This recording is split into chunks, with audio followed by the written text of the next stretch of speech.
Take a seat, please. Good morning, members of the jury. Good morning.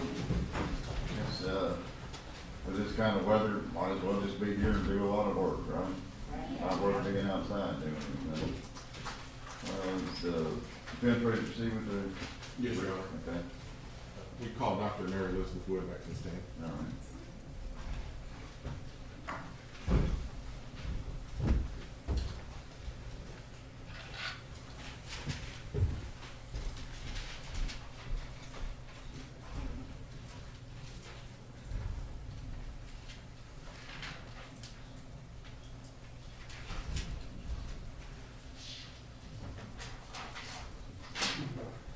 You would raise your right hand to be sworn in. You solemnly swear or affirm to tell the truth, the whole truth, and nothing but the truth, so help you God. I do. I just know the way you would stand on stage.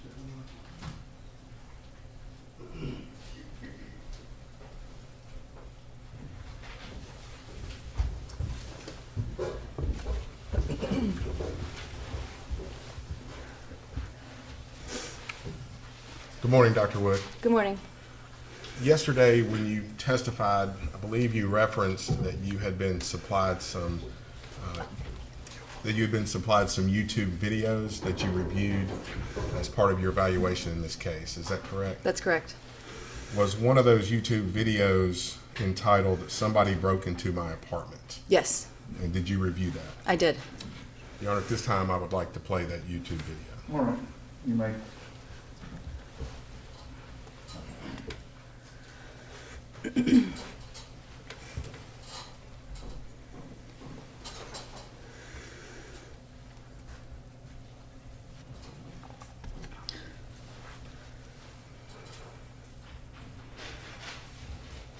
Alright, so I just got back from Starbucks. I had run up in my truck because I wanted to test my truck out. I found what was making the rattling noise inside of the wheel, and I took off the hubcap earlier, and there's this metal piece in there that protects the axle bolt or something. So it had jiggled off or something, supposedly. So I took a wrench, and I beat it back on there so it was tight again. And I put the hubcap back on. And since then, it hasn't been making any noise. But I went to Starbucks, and I got a Starbucks thing, and I come back to the apartment here. And then that's the thing, is these people just magically show up, and it's an art of deception. They're doing this for some reason, because it hasn't been the first time. So for some reason, my cousin Chris just happens to show up here while I'm outside. The off chance that I'm outside just when he decides to pull up. I'm looking at my truck. I'm trying to decide what I'm going to do to my truck, in the future. I want to black some stuff out on it. I want to change the running boards, black the running boards out. I'm going to get under it, repaint the underbody, put underbody coating on the underside of it. I need to redo the rocker panels and everything like that. And so I'm talking about all the stuff I want to do to my truck. And then Chris pulls up, my cousin Chris. And I'd gone down to his place the other day, to see him. And so it's like, well, that's weird, that this guy just happens to show up here, and he said he had been out boating with some people someplace or something like that. So I don't know how he would have known that I went there, or anything like that. But anyway, that's coincidence. I'll just write that off as coincidence. So anyway, I started talking to Chris, and he asked me how it's going and everything like that. And I said, oh, it's going all right. There's just some strange things that have been happening. And then I talked to him about my truck and everything, and he asked questions about the truck, and I talked to him about, his life and how's it going and how it feels to be out of the Marines and everything like that.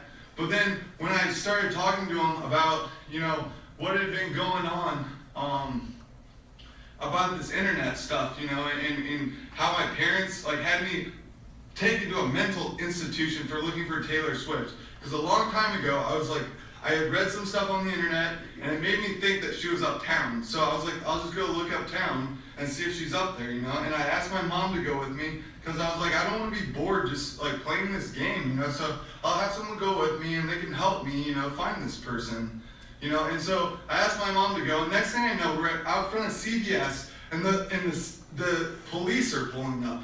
This guy comes out from ERS, the police pull up, and I'm being arrested and everything, And so I tell Chris about that whole story, And then he doesn't ask a single question. if you knew this, I mean, he's my cousin, so I've known him since we were little, you know.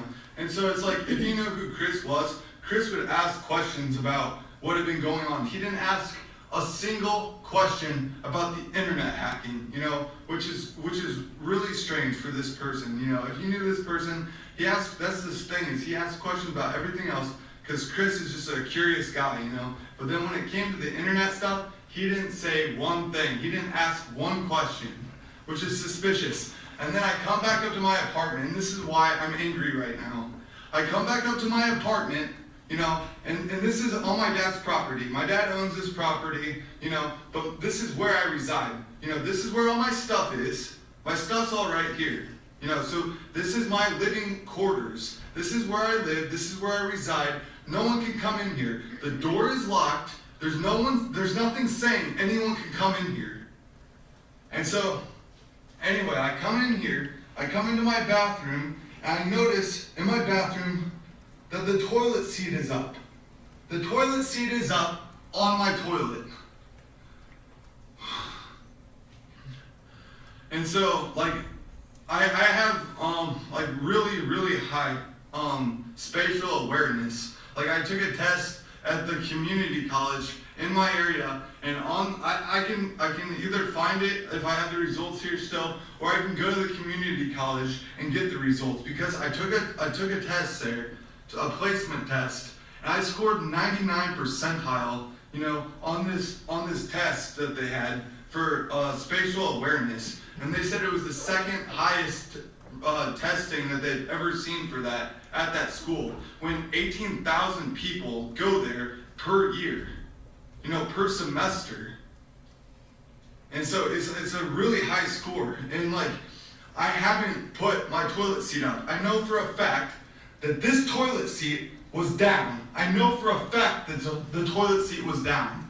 I never put my toilet seat up because I don't like it messing up my toilet. If you stand up and you piss into your toilet, water splashes and the stuff goes everywhere, you know, it makes a mess. So I always leave the seat down. I always sit down to pee or do anything. I never lift my toilet seat up. And yet this is what's happened. And then before, you know, I have come in here and the door will be cracked like that. You know, it's not all the way shut, it's not all the way open. I always leave it all the way open, or I leave it all the way shut. I never leave it cracked open. I never do that. And I know for a fact, you know, that I didn't leave it that way. So somebody has been coming in here. And then, like I said to my dad the other day, there was fingerprints on the sides of my laptop. There's fingerprints on the sides. I never open the lid that way. When I open the lid of my laptop, I always grab it here and open it, you know? And then if I carry it like this, you know, from the bottom. My fingers are never like that.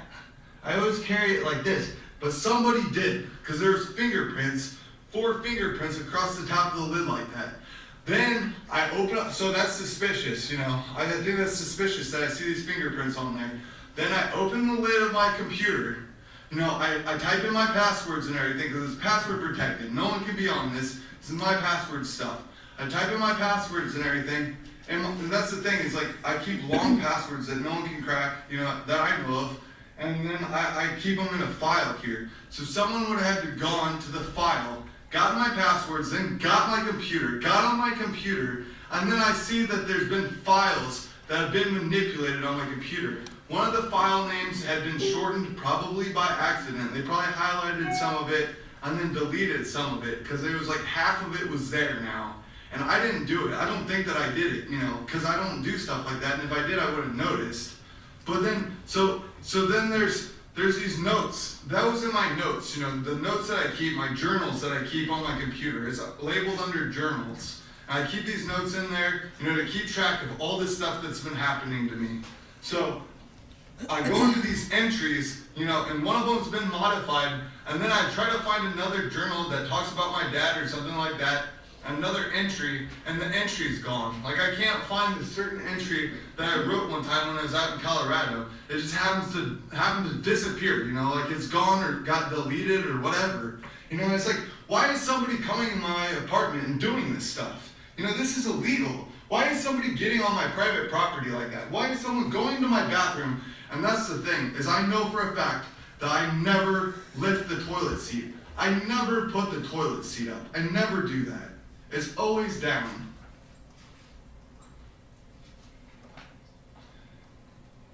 I mean, yeah, okay, maybe once in a while, you know, if I've been drinking or something like that, I don't know, you know, maybe I'll lift it up then, you know, just because I don't know why.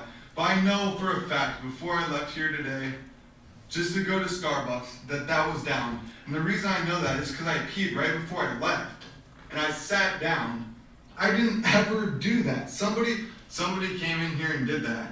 And so it aggravates me to no end that these people are doing this stuff, you know. This is my private space. No one's allowed in here.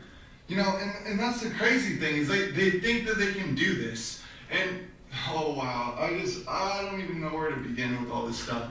Because then I watch these videos, you know, on YouTube about, oh, you know, some Julia Roberts person or something, some psychopath like breaks into her house and she's hiding in her closet because she's afraid of like this person that's doing this stuff.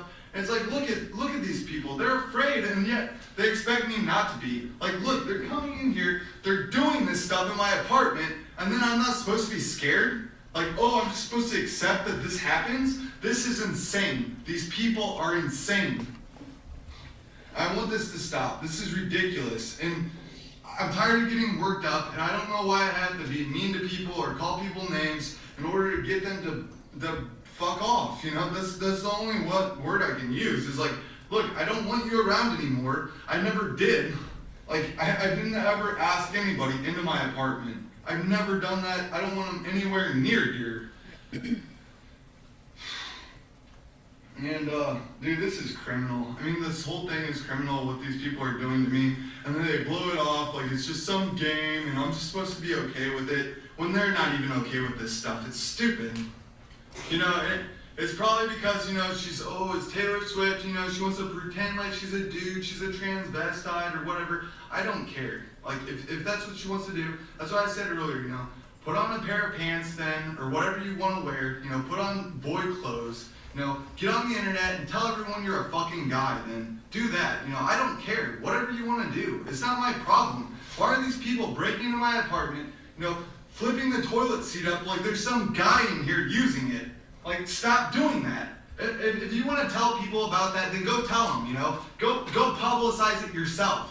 What the fuck? Why are you doing this to me? It's so dumb.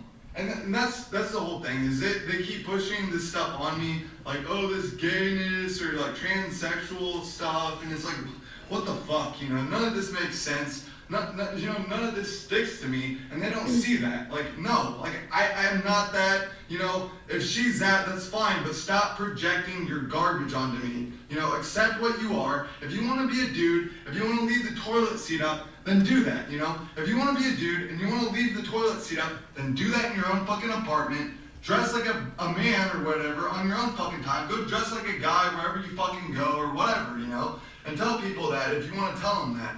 But don't be doing this shit to me. This shit's fucking crazy.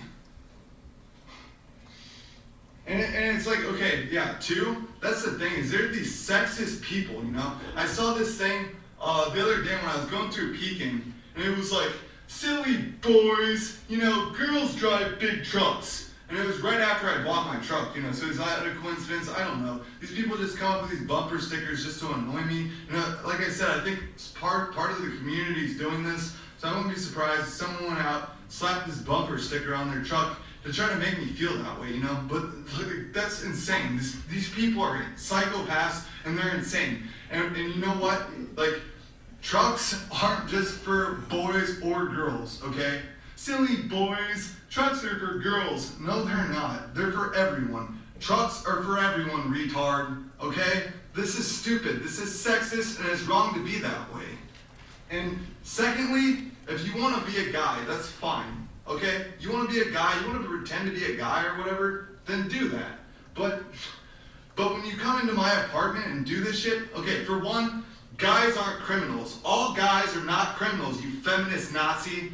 And when you come in here and do this stuff, That just tells me you're a fucking criminal, that you believe guys are criminals, and that's wrong. Like, all guys aren't criminals, you know? And I don't like you because of the way you portray men. You're sick. I don't want anything to do with people like that.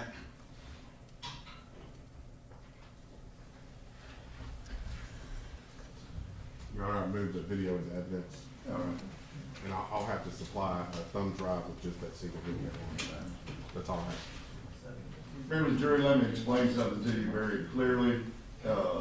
That thumb drive on that video that you just saw was introduced to give you insight and some understanding of the type of information relied upon by Dr. Wood to form her opinions. You can only consider it for that purpose as to whether or not it's the type of information that she, give it what weight you want to in terms of how she utilized it to form her opinions.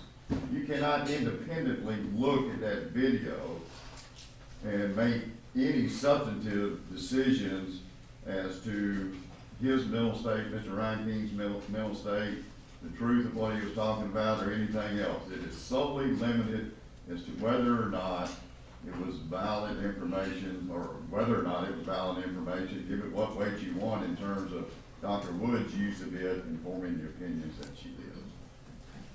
All right? All right. Oh, yeah, absolutely. I just wanted to clarify that before we went any further.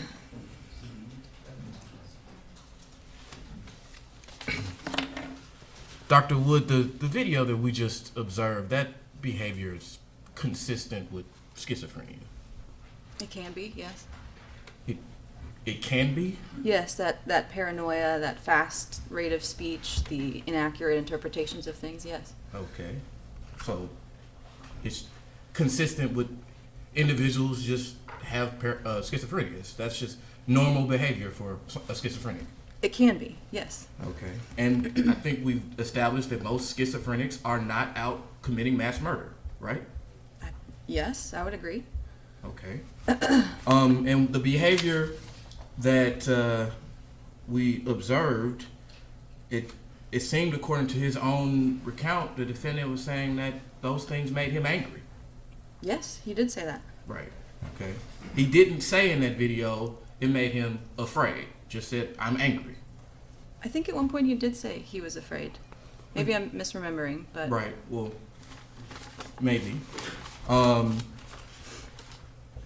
He talked about, and do you recall when this video was shot? I was told it was August or September of 2017. Okay. And just so we're clear, it's not abnormal for an individual, just any person, to post videos of themselves direct to camera on YouTube or social media, right? That's a normal thing. I understand a lot of people do that, yes. And not all of them have schizophrenia. No. And not all of them go out and commit mass murder. Very few people do. Right. Okay. And so this video, you said you were told was shot between August and September of 2017. Correct. All right. And his chief concerns in the video appeared to be that the toilet seat was left up. He was concerned that someone had clearly been in his apartment, which was evidenced by the toilet seat being left up, the fingerprints on the laptop. And And the password door. folder being moved. I don't believe that was mentioned. I think it was the fingerprints on the laptop. He mentioned a folder. I don't recall that in Okay. that video we just watched. When you spoke to him in May of 2018, the concerns that he told you that continued at that time were toilet seat, password folder, things like that. Yeah, at that night, there was a smell in the apartment, and that was when he mentioned the password folder or some document from his computer. Yes. Right. So the same kinds of concerns. Similar concerns. Yes. All right. Not an escalation of concerns. The same kinds of concerns. They were similar concerns. Correct. All right. Okay. He also, and there was a point in the video where he says, "I never leave the toilet seat up." And then there was a long pause. He says, "Well, unless I've been drinking." When you talked to him, there was a concern that he had an alcohol abuse disorder, right? Yes, he has a history of drinking heavily. Okay. Yeah. And and did you discuss with him whether or not he was drinking on the night of April 22nd, 2018? I believe I did, yes. Okay. And did you clearly verify that he had not been drinking? I mean, by asking him, yes. So, but you didn't review any records which may have confirmed or I guess either way that he wasn't drinking that night. To my knowledge, there was no record of that. There was no testing that was completed. Well, there was testimony in this trial that there was a blood draw taken the day after he was arrested. That was never provided to me. Well, it was provided at the very least in the testimony within this trial. Correct. Okay, so you didn't go and verify to look at the blood draw to see if maybe he had been drinking. I did not know there was one. There was also records that you reviewed that showed that he had elevated liver enzymes. Correct. That was mentioned in his records. Okay, and elevated liver enzymes could be consistent with somebody who has been drinking alcohol. It could be. Okay, so he had to be treated for that, right? I don't know. That was within your report. Those are the records that you said you reviewed. Yes, that was mentioned in the report. And yes. you noted it in your report that he had to be treated for elevated liver enzymes. I don't know what the treatment for that is. Well, okay, so the point is, he told you that he had a history of drinking heavily, right? Correct. He told you reviewed video which he's clearly showing that he drinks heavily, right? Such that he's leaving the toilet seat up and things like that. And then he received treatment which could be consistent with someone who has alcohol, who has been drinking heavily, and you didn't go and try to review or confirm one way or another whether or not he was actually drunk on the night of April 22nd, 2018. I do try to confirm those things by requesting information from a variety of sources, which I would assume if that was accessible to either the defense or the prosecution, it would have been provided to me. But as you sit on the witness stand here today, you cannot tell this jury one way or the other whether for sure Travis Rankin was drunk or had been drinking on the night of April 22nd, 2018. I cannot verify that, no. He also mentioned that he had some issues with being considered gay or transsexual. He did talk about that in the video, yes. That was something that bothered him, the fact that he might be considered gay or transsexual. Yeah, it sounded as though other people might imply that, and that was upsetting to him. And in fact, one of the things that he was initially, when he presented after being arrested at the sheriff's office, one of the things they discussed with him was whether or not he had a sexual sadism disorder, an abolitionistic disorder, and transvestic disorder. They called those the rule out diagnoses. You're talking about the jail records here in Davidson County? Yes. Yes, they did mention those. So there was some concern by someone who that he may have a psychological disorders associated with being a transsexual, being an exhibitionist, and having sexual sadism. Yes, that was a concern, but my opinion is that was a misinterpretation of prior events. Okay, but what is sexual sadism? Usually when we talk about sexual sadism, masochism, it's sexual pleasure by inflicting or experiencing pain. Inflicting pain on others. Yes. Okay. An exhibitionistic disorder. That was referring to sort of getting pleasure out of exposing oneself to other people. So being naked in front of other people. Correct. Okay. And transvestic disorder. I'm not quite familiar with that term. I assume that's referring to potentially he was grappling with being transgender, but I'm not familiar with that. Okay, and it sounds like being considered transgender made him very angry or bothered. Potentially. I think that what the concern was in his records there were times where he was grappling with his sexuality. And I think that in that video it talked about Taylor Swift potentially posing as a man, and he seemed to suggest that other people were suggesting that of him. Okay. And just to put a complete button on this, you said sexual sadism disorder is one where you derive pleasure from causing pain to others. Correct. April 22nd, Travis Rankin killed 4 people, maimed 2 others, and shot and injured 2 others. Right? He caused considerable pain on that day. That is my understanding, yes. All right. And Exhibitionistic disorder, which you have testified, is someone who enjoys showing their nude body to others, right? On April 22nd, 2018, he exposed himself to others as he was causing significant pain to them. Is that right? Correct. He was virtually naked at the time of the offense. Those are my questions. Thank you. Dr. Wood, you said earlier, I think just on this question, that the state had opportunity to provide you with whatever they wanted to provide you with, and they did provide you with certain information. Isn't that correct? They did, yes. And you heard earlier, you heard like a question that at some point in this trial there was evidence of a urine screen taken from Mr. Reinking shortly after his arrest. You recall that? He did mention that, yes. Okay. During the past 4 years, at any point in time, has the state ever provided you those test results that would indicate whether or not there was alcohol in the system on around April 22nd, 2018? I have never seen those, no. Anything else? What's that?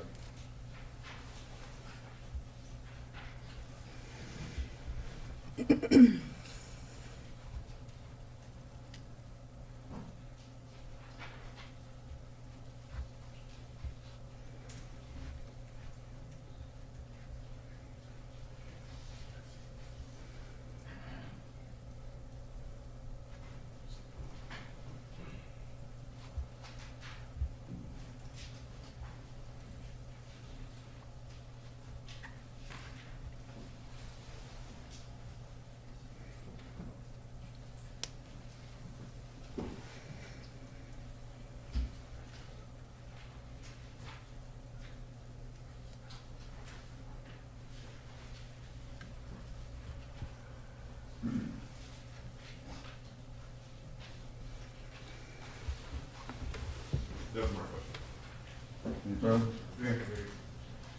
And Dr. Wood, you did receive records from the Davidson County Sheriff's Office, which included how he was treated. Your Honor, that's not the screen. Well, The Davidson County Sheriff's Hold Office. on, let me finish the question. Don't answer it until we get the objection. which would include certain records related to his treatment, medical treatment while he was in custody. Did you not? We received his, Hold on. The Davidson County. Your Honor, this is testimony. Let's have one attorney at a time and let that attorney finish, and then I'll allow you to say anything you want. I'm not gonna get into an argument. The issue came up about a urine screen that was taken from a Harry hospital. The question on redirect was, have you ever been provided that urine screen from the Harry hospital? No. Going to any other medical treatment is outside the scope of that redirect and improper. And you may respond. And Your Honor, I'm simply saying that she received records that included his mental. Your Honor, he's testifying. Dude, that's literally what you just did. Wait, just, Mr. Brennan, please let him finish now. I'll teach y'all how to debate later on, but right now I want to hear from one lawyer at a time. Yes, sir. Yes, Judge. Okay? So, it is your turn, Mr. Gowdy. I think it's fair for me to ask Dr. Wood. Actually, I think at this point it's clear that what records she's received and had the opportunity to receive. So Thank you. Anything else? I think you're allowed to go this time. okay, thank you. All right? Head for the woods. All right.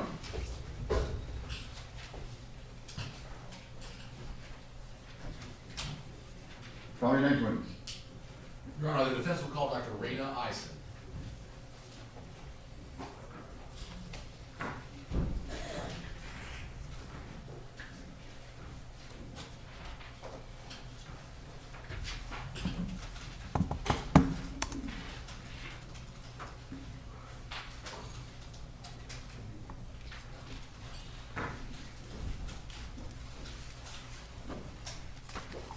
If you would raise your right hand and be sworn, please. You solemnly swear or affirm to tell the truth, the whole truth, and nothing but the truth, so help you God.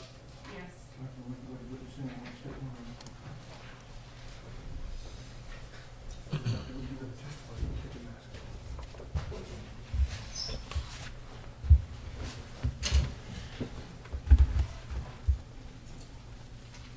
Good morning, Dr. Eisen. Good morning. If you wouldn't mind, could you state your name and spell it for the court reporter? Rena Eisen, RENAISEN. And Dr. Eisen, where are you employed? I'm employed at Middle Tennessee Mental Health Institute. And what is that? It is a state ran psychiatric facility, public psychiatric facility. Okay. And what do you do for them? I'm a psychologist there. Okay. And how long have you been in that position? I've been there 6.5 years. Okay. And what types of things do you do for, I guess they call it MTMHI for short. Yeah. So what types of things do you do for them? I do forensic evaluations that are ordered by the court. That's most of my work there. I also do a little bit of individual and group therapy. Okay. And tell me a little bit about your educational background. I have a doctorate in psychology from Xavier University. Okay. And when did you receive that doctorate? I received it in 2013. Okay.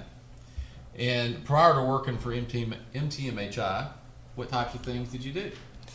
I worked in the prison system as a psychologist for 5 years. I also did outpatient therapy in a community mental health centers. That was the bulk of my work. Okay. And do you hold any particular licensure in the state of Tennessee? If you could try to speak into the microphone. Oh, yes, sir. Sorry. Yeah, I'm a licensed psychologist. Okay. And do you hold any particular certifications in the state of Tennessee? Yes, I'm certified as a forensic evaluator. And you said that as part of your jobs at MTMHI, you do court-ordered mental health evaluations. Yes. Has that ever required you to testify before? Yes. About how many times would you say? About 50 times. Okay.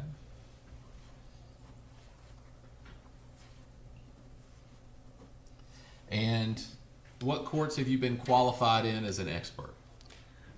Davidson County Court, I think this court exactly. Shelby County, the court in Franklin County, the one in Murfreesboro, I forget what county that is. That's all I can remember. Your Honor, at this time I would tender Dr. Eisen as an expert in forensic psychology. Anything from the state? Member of the jury, Dr. Eisen will be declared an expert in the field of forensic psychology, and I'll charge you on that later. Dr. Eisen, I want to ask you a little bit about MTMHI. And I would say the full name, but I get tongue-tied every time I try to say it fully. So, but for MTMHI, what type of facility is it? Is it a hospital? What's it? Yeah, it's a psychiatric hospital. Okay. So people with mental illness come there for treatment and then also for forensic evaluations. Okay. And do they have like an inpatient wing? It's all inpatient. It's all inpatient. Yes. Okay. All right. And so at some point in time, when someone comes in for you to conduct an evaluation, what types of things are you looking for when the court asks you, as in this case, to render an opinion about whether someone could appreciate wrongfulness, mm-hmm. or whether they suffer from a severe mental illness? What steps do you take? Well, the first step is determine if they actually have a mental illness. So a lot of that is going to come from records, and maybe they had treatment records or different interactions with the police, whatever is available that has an indication that they might have a mental illness prior to the crime occurring. Sometimes that might involve talking to family members or close friends, things of that nature. After we establish that a person does have a mental illness, then we get into the details of the crime that occurred. So we ask them about what they were thinking, what happened. We do some psychological testing as well. I left that part out to kind of indicate what their thinking is like, if they have a mental illness, what their intelligence level is sometimes. And then we look at other available records to kind of figure out what happened at the time of the crime. So that might involve police reports, investigative reports, things of that nature. All right. And do you look at videos sometimes if they're available? Yes, if they're available. Okay. And you talked about meeting with someone you're evaluating. When you do that at MTMHI, are they, during the evaluation, are they inpatient? Yes. When they're court ordered for an evaluation, they come to us for 30 days, up to 30 days, so usually around the 30-day mark. But by the time the 30th day ends, we have to send them back. But they're with us, they stay with us the whole time, and our staff will keep an eye on them the whole time and write notes about what's going on with them while they were there 24 hours a day. And was that the case with Mr. Ryan King? During the evaluation, was he being there, held there inpatient? Yes. Likewise, with your engagement with Mr. Ryan King, was that pursuant to a court order? Yes. So you've never been hired by either side to come in and give an opinion in this case, is that correct? Correct. So, do you recall when it was when you were asked to provide an opinion about Mr. Ryan King? I don't recall when I got the court order. I know he first arrived to our facility on July 12th, 2018. Okay. And at that point in time, did you have any collateral source documents or information when you first got there? Yes. Okay. And what information did you have in reference to Mr. Ryan King at that time? I had affidavits, some records from the mental health cooperative, records from his mental health records from jail. I had the Metro Police Investigative Supplement Report. I believe at that time I also had the police reports that he had when he was in Illinois from contacts with the police, an arrest warrant from the District of Columbia when he was trespassing on White House grounds. His attorney at the time also provided me some notes about his meetings with Mr. Ranking. His attorney at the time was Jonathan Wing. I also, I believe, had some letters that Mr. Ranking had wrote to the court. Those were dated May 9th, 2018 and May 10th, 2018.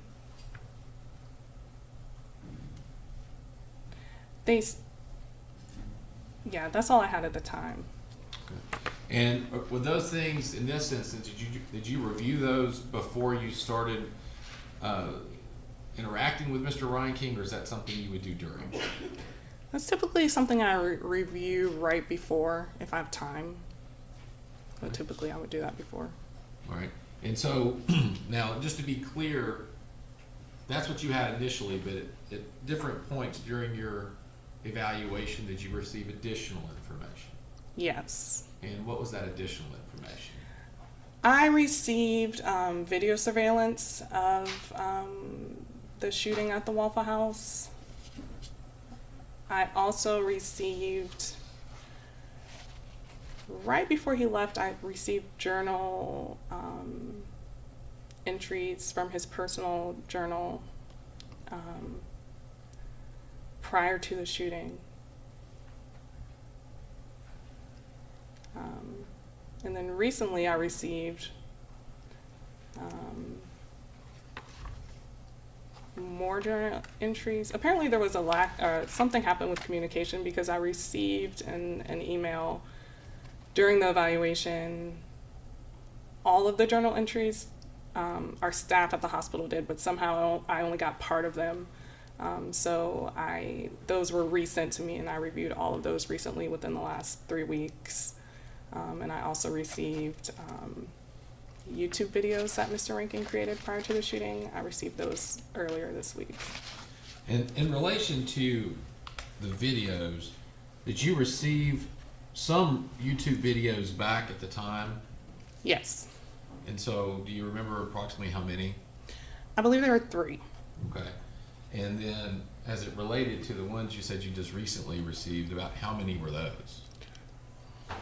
I did not count. There were a lot. It was over 20. I would say between 20 and 30. Okay. So, describe for the jury how these interactions with Mr. Ryan King would go when you start meeting with him. Like, how are they set up logistically? Logistically. So I met with him at least 2 times a week by myself. So me and him would sit in a room that we have on the unit and talk mostly about what happened around the time of the crime and some about his history. We also once a week meet with him as a group. All of our clinical staff meet with him as a treatment team. So that's in a bigger conference room. We all sit down. So that includes me, the psychiatrist that we had at the time. One nurse always sits in, his social worker, and our treatment team coordinator. So we would do that once a week as well and talk about his treatment while he was there, his treatment goals, and any concerns that he had. The meetings that you had with Mr. Ryan King, where it was just you and Mr. Ryan King, how many of those were there?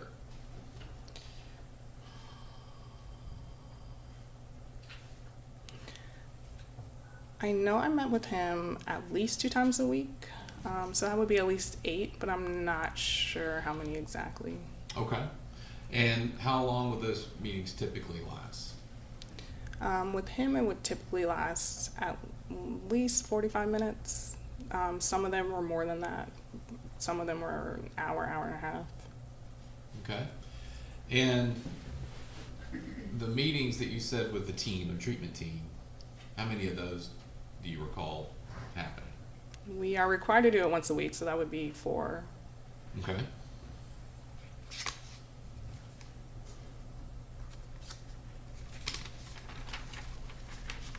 So,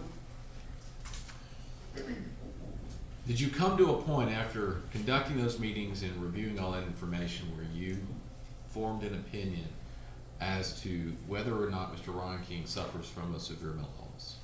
Yes. What was that opinion? That he suffered from schizophrenia. Okay. And what was that opinion based upon? So that was based upon his presentation while he was there, his behavior while he was with us, also reviewing his records as well. So he had multiple symptoms of schizophrenia,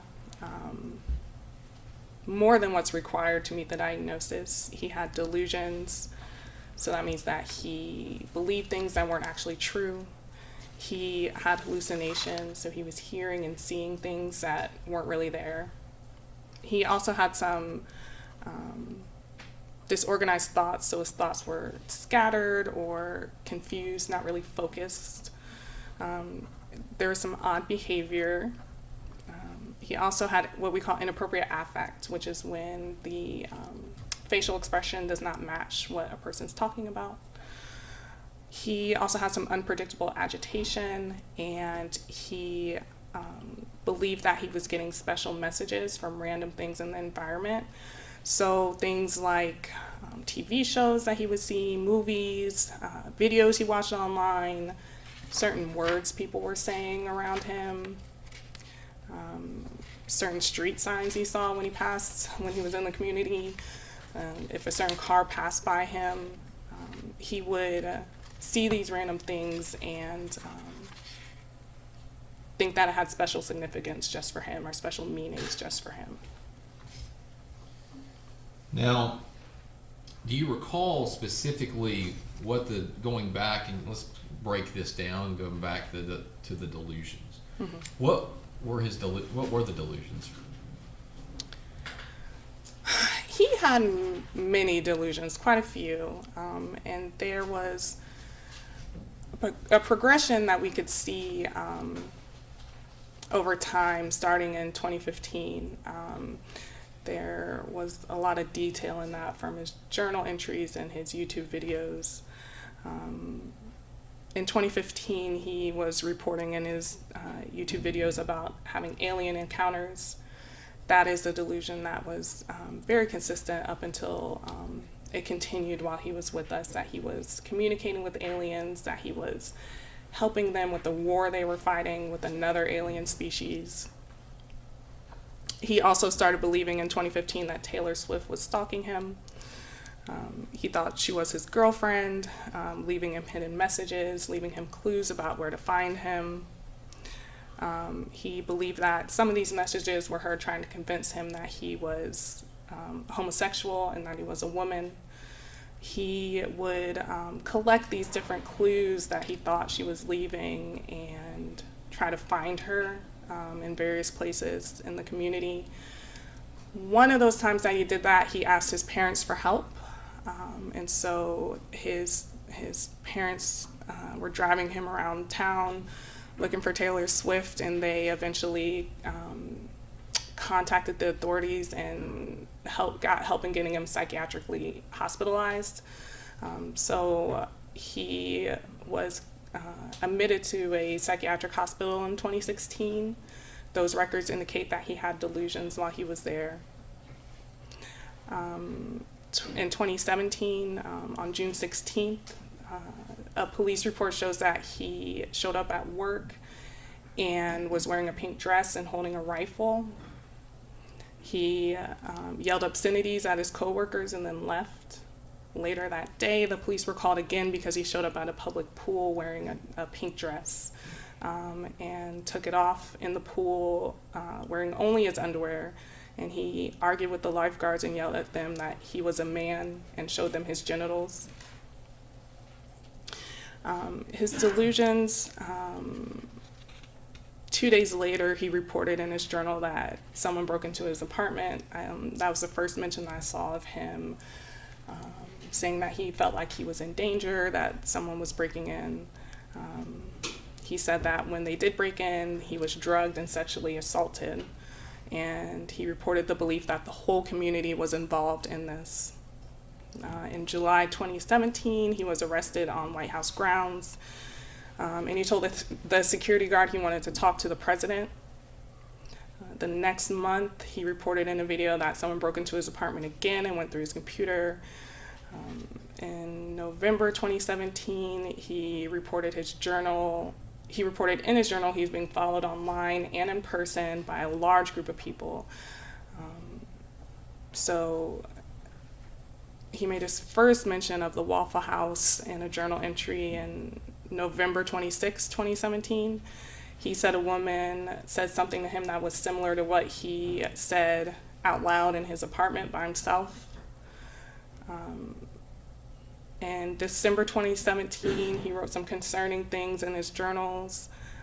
He said that he had still been communicating with aliens with telepathy, as well as multiple famous women. He reported that the aliens told him he was special and would unite all of the species in the universe. And then he also reported that the government was making attempts to kill him. And so there was this progression of him feeling like he was in more danger. He said that there were attempts made to kill him every day. He said they were poisoning him, trying to shoot at him, but the aliens were stopping it every time. And he reported concern that the aliens might not be able to stop them every time like they had been. In December 6, 2017, he said in his journal that a waitress at the Waffle House was in the Secret Service and was giving him clues about Taylor Swift. 2 days later, he reported that all of the people at the Waffle House were either in the CIA or the FBI, and that they poisoned his steak. On December 13th, 2017, he reported that a man at the Waffle House had a gun and wanted to shoot him, and then another one was the mayor. And then one of his last journal entries, he reported that someone broke into his apartment again, and that was in January 2018. When someone with schizophrenia suffers these delusions, do they believe them wholeheartedly? Yes.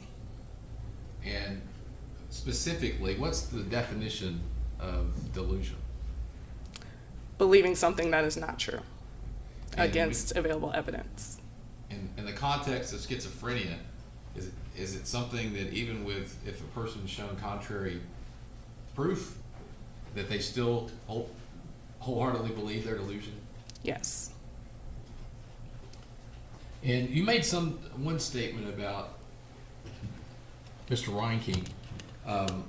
You started out talking about some of his delusions, and you said it continued even when he was with us. Yes. So just to be clear, does that mean when he was during his evaluations? Yes. Are these things that you witnessed yourself? Yes. Were they witnessed also by other individuals on the treatment team or at MTMHI? Yes.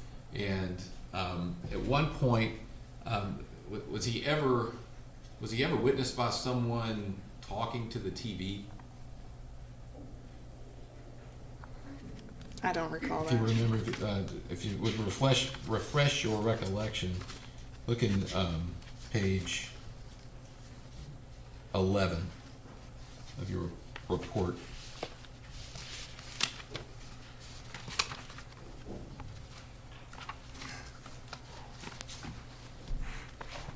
Block quote at the top. Yes. Yes. Yes, one of our staff reported that he was talking to the TV and he changed his voice multiple times and seemed to be talking about the shooting as though he was someone else. And he was saying things like, "Why did you make me do it?" And I didn't want to do it. So, fair to say, these delusions progressed and were present even through your treatment of him, or evaluation of him rather, in TMHI. Yes. So, and we'll come back to the delusions in a moment, but let's talk about hallucinations. Mm-hmm. You know, what indications or evidence were there of him suffering hallucinations? There were multiple times while he was at our hospital that he would talk out loud in his bedroom when no one else was around, as if he was having conversations. And he told us at one point that he had conferences with the aliens about different things that needed to happen. That's the only one I can recall. That's the only thing I can recall while he was at our hospital. All right. What about prior to, like looking at the information that you reviewed? Yeah, prior to, he reported hearing the voice of aliens in his journals. He reported communicating with them, having conversations with them. He reported hearing the voice of different female celebrities. He reported seeing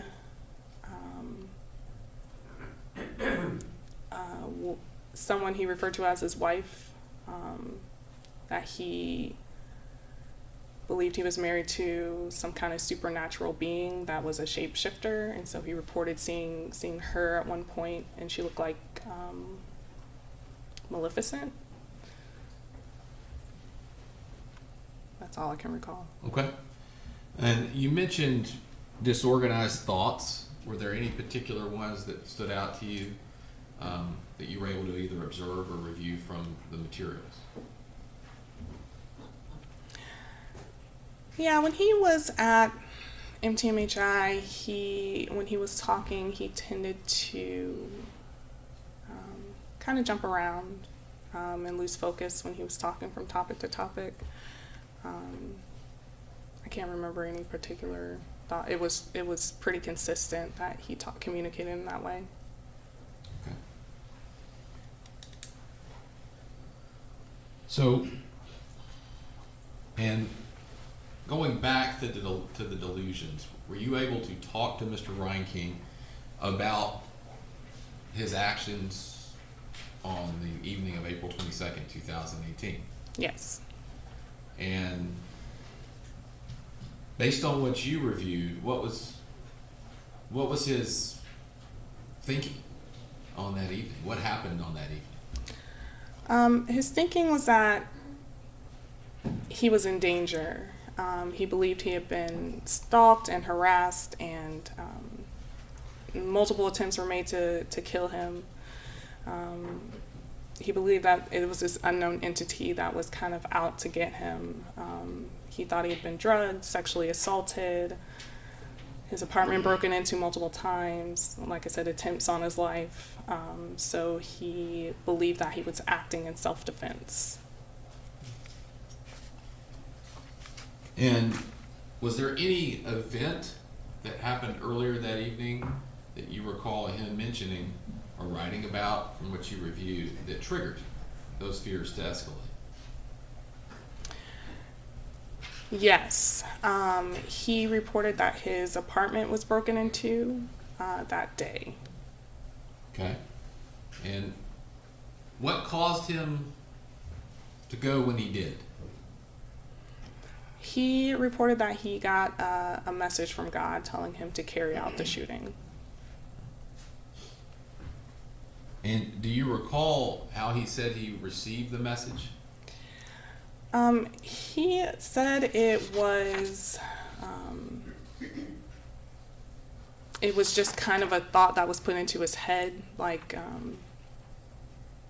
it was a direct kind of implant from God. And you've been able to review the surveillance video from the Waffle House, is that correct? Yes. And you were able to note from that video that what he was wearing. Yes. Based on what information you have about that night for Mr. Ryan King, was there any significance to him as to why he was dressed the way he was? Yes, he said that God told him to wear that particular jacket, and he reported embarrassment of going out in public wearing it, but he said that's the direction that he got from God.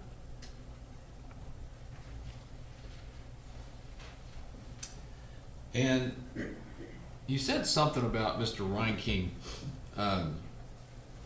saying that he was acting in self-defense. Did he ever talk to you about why he was there, about why he felt like he had to do what he did at the Waffle House?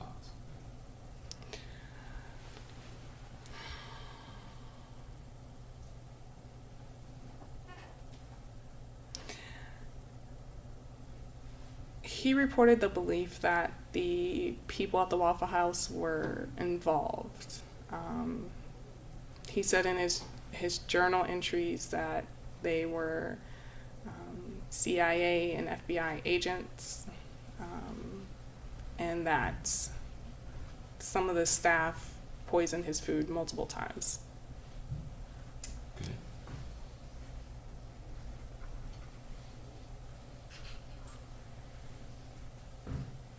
Did he persist in his belief while you were talking to him that he was acting in self-defense? Yes.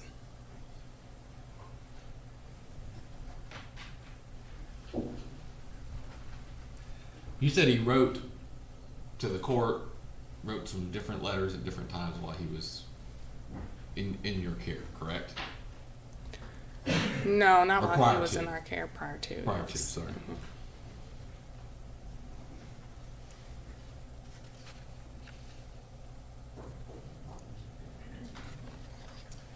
So, at some point, were you able to form an opinion as to whether or not Mr. Ryan King could appreciate that his actions on the night of April 22nd, 2018 were wrong? Yes, I did.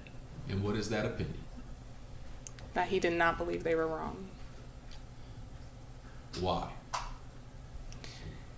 He believed his life was in danger and he was acting in self-defense. And he also believed that he got the command from God to do it. Now, from watching the video and the information you reviewed, you're aware that Mr. Reinking, after he committed the acts at the Waffle House, fled. Yes. Does that in any way affect your opinion, the fact that he fled, affect your opinion that he could not appreciate what he was doing was wrong? It does not. It's definitely something I took into consideration, but I still came to the conclusion that I did. And from Mr. Reinking's perspective, why run? He reported the belief that the police were involved in the attacks against him. So it would make sense for him to run when he heard the sirens coming. I think prior to the shooting, his behavior indicates that he wasn't very concerned about the police coming or being arrested. There was not, it did not appear to be any plan as far as making a quick getaway. He didn't have any clothes on or shoes on. He didn't have any with him. After the shooting, he left his vehicle at the scene, and then he went home and showered, is what he reported. So his behavior indicated that he wasn't concerned about them coming. He did report that he didn't believe they would care about the shooting. He didn't believe that they would respond, and that was based on his experience with the police before, when he had called the police multiple times to report that people were harassing him and stalking him, and they didn't do anything. So he reported the belief that he did not think they would be concerned about that as well.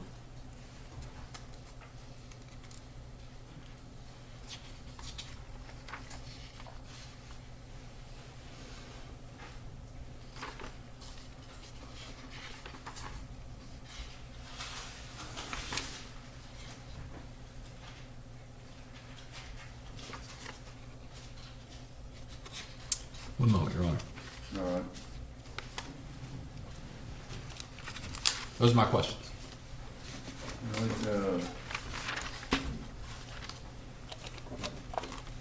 Norman, do you want to go for a little bit and then take a mid-morning break, or would you just like to take it a little early so you don't get interrupted? Because it's 9:45, so either way you want to go, we'll do it. Judge, I can do it either way. I can get started with her and take a break. All right, we'll go ahead and get I started. will probably go past the mid-morning break, so. Or, I said I will go past the mid-morning break. I don't want to inconvenience anyone. do y'all need a break at this point, any of you? All right, well, let's go until about 10 or so, if we can find a convenient place to stop. And Judge, feel free to stop me if I keep talking past that time. Oh, you know I will. I know you will. I'm not worried about that part. Good morning, Dr. Eisen. How are you doing? I'm doing pretty well, thank you. Okay. I want to go back through a few things. Obviously, you work at NTMHI as a psychologist. In April 2018, how long had you been there? 3 years. 3 years, okay. And how many assessments like this one had you done before at that point?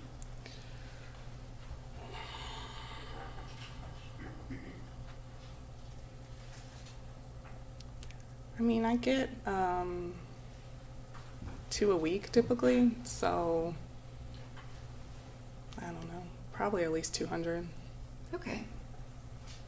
And on the forensic evaluation team, who are the people that are involved? So with the forensic evaluation, that was conducted by me and Dr. Kovach, the other psychologist there.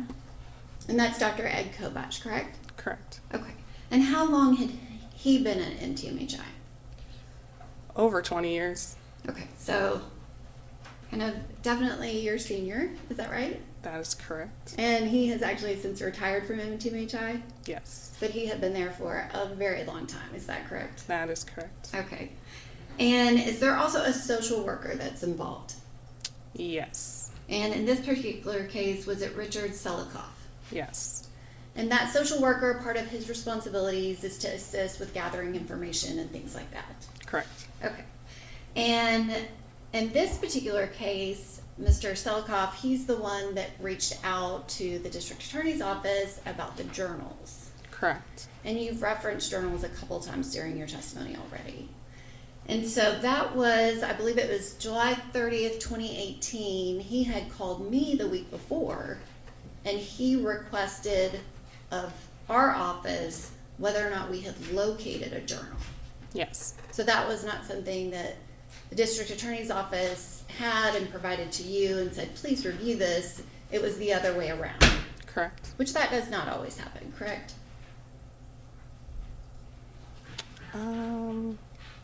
Not always, no. And so he made a specific request for journal entries, and I contacted the investigators to see if we had anything. There was no written journal, but there were some files on a hard drive that were labeled journals. And so those typed journals were provided to NTMHI, Yes. correct? And there were 73 individual files, correct? I did not count. And you, for whatever reason, there was some snafu at NTMHI, but you only received approximately 27 of those files initially. Yes. And you said that you did not receive those until right before Mr. Ryan King was leaving, right? Yeah, yes, that's correct. And Dr. Eisen, we met a few weeks ago, and you indicated that it was sometime after August 9th that you would have reviewed the 27 journal entries that you reviewed. Yes. Which again, I didn't send them until July 30th because I just got the request. And the 27 journal entries that you reviewed was probably, I don't know, 70 something pages of typed journal entries, but the total was closer to 300. Is that correct? Pages? Yes. It was a large stack. Okay. I would take your word on that. So the total amount of information that was sent, that was requested by your office, it was voluminous, correct? Correct. And there was a significant portion that you did not review prior to issuing your opinion in this case, correct? The portion that I did not receive? Well, it was sent. Right, but I'm not I sure did why not you receive didn't it. receive I don't it. know why either. But yes, that portion I was not able to review because I did not have it. Okay. So in making your opinion in this case, your October 15th, 2018 report, you're saying you did review the journal entries that you received from your office. Correct. And again, whatever that snafu was, but you were missing a large number of them. Correct. Okay. When you made your opinion October 15th, 2018, at that point you said that you had reviewed the video surveillance. Is that right? Yes. But when you actually met with Mr. Ryan King initially, you had not reviewed the video surveillance, correct? I do not know at what point I reviewed it. I know I didn't have it. It wasn't in the initial materials that I received. So when did you receive the video surveillance? I believe it was sometime during that first 30 days he was there. I believe the outpatient evaluator, Dr. Woods, I believe, sent it to me. Okay, and so you're talking from July 12th to August 12th, Yes, sometime during then. I believe so, yes.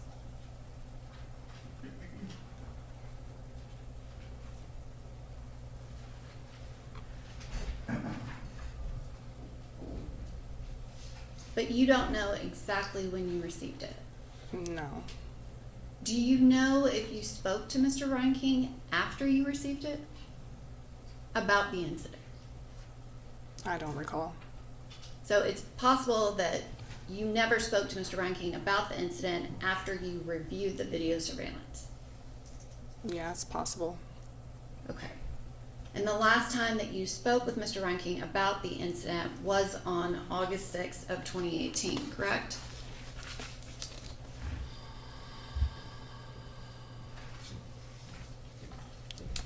I don't believe so. He had the second hospitalization on August 23rd, from August 23rd to October 15th. So I believe we spoke about it during then. You spoke to Mr. Reinking about the shooting at the Waffle House. I believe so, yeah. Okay, and if you did speak to him about it, you would have documented that in a report, correct? Correct. Okay. And your final report, you would document any time that you spoke with Mr. Reinking about this incident, correct? In the final report, I'm not sure. It would definitely be in a progress note, though, if I talked to him about it. Okay, and let's talk about that a little bit. So, a progress note. Yes. Explain what you mean by that. Every time one of our staff, one of our clinical staff interviews him, we write a note that goes into his chart. Okay, and so you do individual meetings with him, correct? Correct. The jurors said they can't hear you hardly. So sorry. And so when you do an individual meeting, you write a progress note. It's an individual progress note of yours. Yes. And the other psychologists on the evaluation team, they would write an individual progress note when they meet with Mr. Reinking separately. Correct. And then explain that process of who's in charge of writing the final report. Is one of the psychologists chosen to be a lead? It was collaborative. I believe Dr. Kovac wrote the history part, and then I wrote the rest. Okay, so you're saying it was collaborative with Dr. Kovac. Yes. That you were not lead, nor was he lead. Correct. It was both of you. Correct. And this final report for October 15th, 2018, did you draft that report or did Dr. Kovac draft that report? It was collaborative. Okay, so you're saying that Dr. Kovac was actively involved in creating this report. Yes. And so how did that work? I honestly don't remember that long ago. Is one person typing and the other person sitting next to you telling you what to type? How does that work that you both write something together? We both write parts and then combine them, and we both review it and make edits. Okay. And so which parts of this report did Dr. Kovac write? You're talking about the second report? October 15th, 2018. That's your final report with the opinion that you are here today testifying about. Correct? I mean, I have two final reports. You have But two yes, final I'm reports. testifying about them both.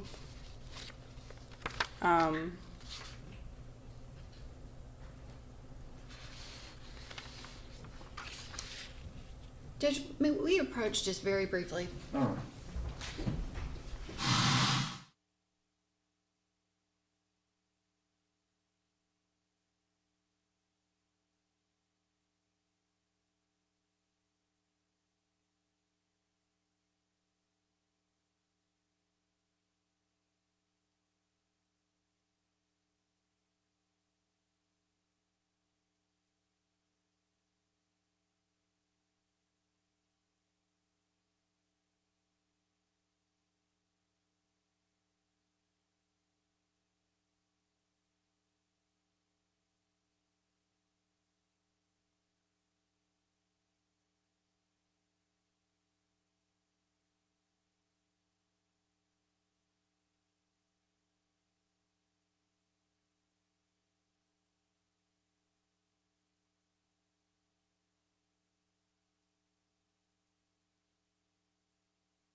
Remember the jury, Ms. Norman preempted me. I was about ready to take a break and she took my thunder away from me.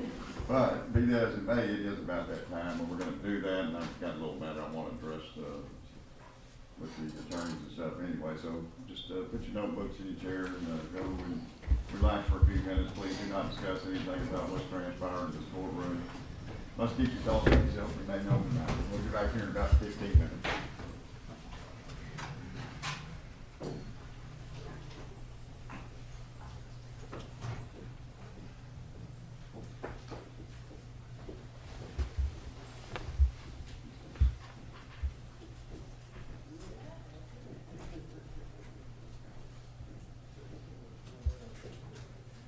Be seated for a minute. Dr. Eisen, just out of an abundance of caution, I know that defense counsel has spoken with you about this. My understanding, you gave 2 reports, one in August and one in October. And one of them primarily focused on competency and the other one on insanity. Or did they both? They both focus on insanity. Okay. During your testimony, although you got 2 reports, and I'm sure that some of the information you may have relied upon in forming your opinions, both as to competency and insanity were used, right? I mean, some information bled over to both opinions. Right. The important thing I want to reiterate, and I'm sure it's already been advised, it was reinforced to you this morning, is there is to be no reference to or consideration of competency in your testimony here today. So to the extent that either or both of these reports reference competency, you were to ignore your opinions as a competency or any of your working with Mr. Ryan King as it related to competency training, whatever it may have been. Okay? Any information that is mutual to both you can rely upon, but you only address it as it relates to the sanity issue. Okay. Just as far as this jury is concerned, there is no competency questions, all right? Okay. Is that? And Judge, if I may, so I Sure. can clarify that line of questioning that I was asking. Okay. May I ask Dr. Eisen a Yeah, couple questions? yeah. Dr. Eisen, so I was asking you questions and I was referring to the October 15th, 2018 report. Okay. And I realized that as I was asking you those questions, you were considering 2 separate reports, and Judge had already made a ruling about the prior report, which is why I stopped so we could clarify this. Did Dr. Kovach write any of the October 15th, 2018 report, or were you referring to the August 9th, 2018 report? I was referring to the August 9th. Okay, and so you said the history, which my question, like I said, I was referring to the final report, which I considered to be October 15th, 2018, because that's the one that gives your opinion regarding insanity. Okay. And I was not referring to the August 9th. So Dr. Kovach did not write any of the October 15th, 2018. I don't think so. I don't think so. Okay. And I will clarify Just that. clarify the date of the report. Yes, I will refer to it as the October 15th, 2018 report only. And I will not be asking you questions about the August 9th, 2018 report. Okay. And if I were to, I would ask permission of the court. Okay. Just so that we're all on the same page. All right. Judge, I want one thing on the record.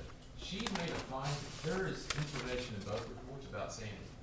So if the state asks her a question that requires her to answer from one report or the other, as long as it doesn't touch on competency, she should be allowed to answer that question. She shouldn't be given some instruction from the state, because the court has not ruled that one report can't come in and one can, and that's a misinterpretation. I don't think the court's ruled that either report comes in. Or just even be discussed. I mean, so but I just want her to be, I don't want her to feel like she's overly prevented from relying on any information or finding that's referenced in either report, so long as it does not in any way reference competency. I mean, the history that he gave as to both reports, I think can be referenced. There is in the August 9th report, addresses both insanity defense, although I haven't read it in detail, and there's a section addressing competency. But yes, I mean, in terms of her ultimate conclusions or opinions as it relates to the issue of on sanity, she would be allowed to consider the history of anything that she obtained, just as well as all the other historical information she got from other sources. But again, it's limited to its relation to the sanity issue, nothing to deal with competency. Correct. So I haven't read the details of the report. I don't know if there's independent things that she considered only for the competency, and to the extent that that is so, it's not to be addressed. That's what I'm trying to say. Yes, sir. And you know, we both all know that competency and sanity are two entirely different things, and some things that she considered would only be considered for competency purposes. That's what we got to avoid bleeding into her testimony that's being presented here today. Yes, sir. Okay? So just, when the jury comes back, I will clarify that the October 15th, 2018 report, that she wrote that was not a Right. collaborative effort. That's fine. And we'll just pick back up right there. All right? Anything else at the moment? All right. Kind of 10 minutes of real time, not my time.